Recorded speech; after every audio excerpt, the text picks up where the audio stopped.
Hi, నేను మీ review room రాజా మాట్లాడుతున్నాను. అవును, అందరికీ మొదటిగా నూతన సంవత్సర శుభాకాంక్షలు. అందరికీ నూతన సంవత్సర శుభాకాంక్షలు. అందరూ హ్యాపీగా ఈరోజు సెలబ్రేషన్ చేసుకోండి. దయచేసి క్షమించాలి, ఎందుకంటే ఛానల్ స్టార్ట్ చేసి 1 మంత్ అయింది. కేవలం 2 వీడియోలు మాత్రమే పెట్టగలిగాను బికాస్ ఆఫ్ కొంచెం హెల్త్ ఇష్యూస్ ఉండటం వల్ల. ఇక మీద అలా జరగదు. దయచేసి నా ఛానల్ సబ్స్క్రైబ్ చేసుకోండి. ఇక మీద కంటిన్యూగా వారానికి 4 వీడియోలు మంచి మంచి కంటెంట్లు ఉంటాయి. నెక్స్ట్ మనం జరుగుతున్న ఒక సమస్యని గురించి పరిష్కరించమని మనం పవన్ కళ్యాణ్ గారికి చెప్పుకోబోతున్నాం. అలాంటి వీడియో కూడా ఒక నెక్స్ట్ ఉండిద్ది. దయచేసి ఛానల్ సబ్స్క్రైబ్ చేసుకోండి. వీడియోలోకి వెళ్ళిపోదాం మనం. అవును, 2024 సంవత్సరంలో తెలుగు సినిమా సక్సెస్ పర్సంటేజ్ ఎంత? అవును, 2024లో మొత్తం 245 సినిమాలు రిలీజ్ అయ్యాయి. తెలుగు సినిమాలు ఆల్మోస్ట్ 245 సినిమాల్లో మనకి సక్సెస్ పర్సంటేజ్ ఎంత? 14 సినిమాలు మాత్రమే block buster, hit, super hit ఇలా పడింది. కేవలం 14 సినిమాలు, 14 లేదంటే 15 సినిమాలు అంతే. అది కూడా ఒక లిస్ట్ చిన్నగా చెప్పేస్తాం చూడండి. మన సంక్రాంతికి 3 సినిమాలు రిలీజ్ అయినాయి. అందులో హనుమాన్ బాగా బ్లాక్ బస్టర్ హిట్ అయింది, మంచి సక్సెస్ తీసుకొని వచ్చింది. సర్కారు ఇది మన మహేష్ బాబు గారిది మనం హిట్ అని చెప్పలేం, ఎందుకంటే పాటలు బాగా ఇదైపోవటం వల్ల అది హిట్ లెక్కలోకి తీసుకోలేము మనం. పాటలు మాత్రం మంచి ఇదయ్యింది. త్రివిక్రమ్ గారి కాంబినేషన్ వచ్చిన సినిమా ఓకే, అది ఒక చెప్పుకోవచ్చు. గుంటూరు కారం ఒక హిట్గా తీసుకున్నా కూడా మూడోది వచ్చేసరికి DJ Tillu block buster hit పడింది. యూత్ని మళ్ళీ ఊపేశాడు మన డీజే టిల్లు, ఊపేశాడు. అది బ్లాక్ బస్టర్ పడింది. దాని తర్వాత కల్కి ప్రభాస్ గారితో, దాని తర్వాత మళ్ళీ అది చూసుకుంటే దేవర హిట్ అయింది. దేవర తర్వాత మళ్ళీ మన దీపావళికి 3 సినిమాలు హిట్ రిలీజ్ అయితే 3 బ్లాక్ బస్టర్ పడింది. కాయ్ ఉండొచ్చు, లక్కీ భాస్కర్ అయి ఉండొచ్చు. తర్వాత తమిళ్ డబ్బింగ్ సినిమా అమరన్, అది బ్లాక్ బస్టర్ అయింది. తర్వాత మళ్ళీ December 5కి టాప్గా పుష్ప 2 నిలిచాడు. నంబర్ 1 హిట్ ఈ ఇయర్ మనకి పుష్ప 2. తర్వాత మధ్యలో మనం వెళ్ళామంటే మిడ్ రేంజ్ సినిమాలు అంటే ఆహా అని ఒక సినిమా వచ్చింది. దాని తర్వాత కమిటీ కుర్రాళ్ళు అని ఒక సినిమా వచ్చింది, అది హిట్ అయింది. తర్వాత ఓం భీమ్ బుష్ కొంచెం మంచి డబ్బులు వచ్చినట్టే ఉంది, అది కూడా ఆ సినిమా కూడా. ఇలాగా చూసుకుంటే మొత్తంలో చివరిగా మనకు సక్సెస్ వచ్చింది ఏంటంటే 15 సినిమాలు మాత్రమే. 240 సినిమాల్లో మనకి సక్సెస్ అయింది 15 సినిమాలే. 100లో 6.5% మాత్రమే హిట్ రేట్ ఉంది.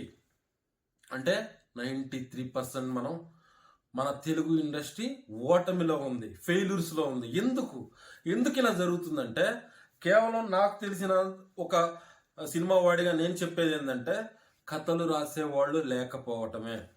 అవును, గమనించారా మీరు ఎప్పుడైనా? ఒకానొక కాలంలో రాఘవేంద్రరావు గారు, దాసరి నారాయణరావు గారు వీళ్ళందరూ 100 సినిమాలు చేశారు, కానీ ఏనాడు కథ రాయలే వాళ్ళు. కె రాఘవేంద్రరావు గారి హిస్టరీ చూసి చూడండి మీరు. ప్రతి ఒక్కరు గమనించాలి దీనికి. కె రాఘవేంద్రరావు గారు చిరంజీవి గారితో 6 బ్లాక్ బస్టర్లు బ్యాక్ టు బ్యాక్ పెట్టారు. డబుల్ హ్యాట్రిక్ చేసిన వాళ్ళు ఒక్కసారి కూడా సొంత కథతో కె రాఘవేంద్రరావు గారు చిరంజీవి గారితో కానీ ఎవరితో కానీ సినిమా చేయలేదు. 100 సినిమాలకు పైగా చేశారు. సక్సెస్ రేట్ ఎంత ఉందో మీకు అందరికీ తెలుసు. ఈరోజు మనం మాట్లాడుకుంటాం. అలాంటి ఒక స్కూల్ నుంచి బయటకు వచ్చిన వాడే రాజమౌళి. ఈరోజు రాజమౌళి ఒక్క డైలాగ్ కూడా రాయడు సినిమాలో. తన తండ్రి దగ్గర కథ తీసుకొని తను డైరెక్షన్ మాత్రం ఫోకస్ పెడతాడు, వేరే దేని గురించి పట్టించుకోడు. డైరెక్షన్ నేను ఎంత అద్భుతంగా అలరించగలను. వీళ్ళిద్దరూ సక్సెస్ అయ్యారంటే కేవలం వాళ్ళ డైరెక్షన్ పాయింట్ ఆఫ్ వ్యూ మాత్రమే ఆలోచిస్తారు కాబట్టి. మన పూరి జగన్నాథ్ గారిని తీసుకోండి, ఎన్నో బ్లాక్ బస్టర్లు ఇచ్చారు. నడిచింది కథ, ఆయన రాసుకున్నంత కాలం నడిచింది, ఓకే సక్సెస్ దొరికింది. లాస్ట్ చివరి సినిమాలు ఎందుకు ఫెయిల్ అవుతుంది మీ అందరికి తెలీదా? కథలో దమ్ము లేకపోవటమే కల్లా. విజయ్ దేవరకొండ గారితో చేసిన సినిమా ఎందుకు లైగర్ అట్టర్ ఫ్లాప్ అయింది?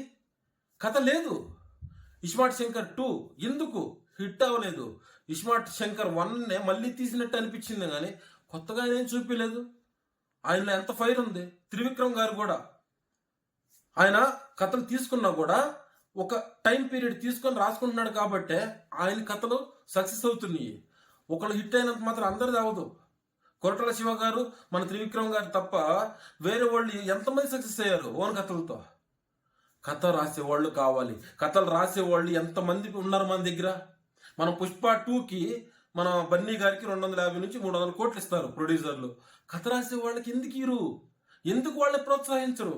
కథ ఉంటేనే కదా పుష్ప 2, కథ ఉంటేనే కదా కల్కి, కథ ఉంటేనే కదా ఇంకొక సినిమా.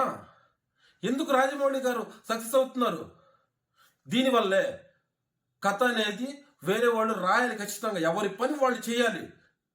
అన్నీ నేనే చేస్తాను, కథ, స్క్రీన్ ప్లే, డైరెక్షన్, డైలాగ్స్ నేనే చేస్తానంటే ఇలాగే ఉండిద్ది.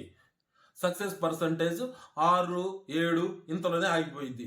ఎప్పుడైతే కొత్తగా మన దగ్గరికి కథ రాసే వాళ్ళు వస్తారో అప్పుడే మన సక్సెస్ పర్సంటేజ్ పెరిగిద్ది. ఎంకరేజ్ చేయాలంటే వాళ్ళని, అలాంటి వాళ్ళు ఉంటేనే ఇక్కడ సినిమా ఇండస్ట్రీ సక్సెస్ అయ్యిద్ది. ఇది నా పాయింట్ ఆఫ్ వ్యూ కాదు, చాలా మందికి తెలుసు, కానీ ఎవరికి ఆ టైం లేదు మన దగ్గర.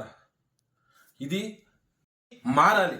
మారితేనే తెలుగులో మంచి మంచి సినిమాలు వస్తాయి, మంచి మంచి కాన్సెప్ట్లు మనకి పుట్టుకొస్తాయి. ఈ మ్యాటర్లో నేను మాట్లాడింది ఎంతవరకు కరెక్ట్, ఎంతవరకు తప్పు అనేది మీరు కమెంట్ సెక్షన్లో దయచేసి నాకు కమెంట్ చేయండి. అలాగే ఛానల్ సబ్స్క్రైబ్ చేసుకోండి. ఇంకా ఎలాంటి వీడియోలు చేయాలని మీకు ఏమైనా అవగాహన ఉంటే దయచేసి నాకు చెప్పమని కోరుకుంటూ థ్యాంక్ యూ.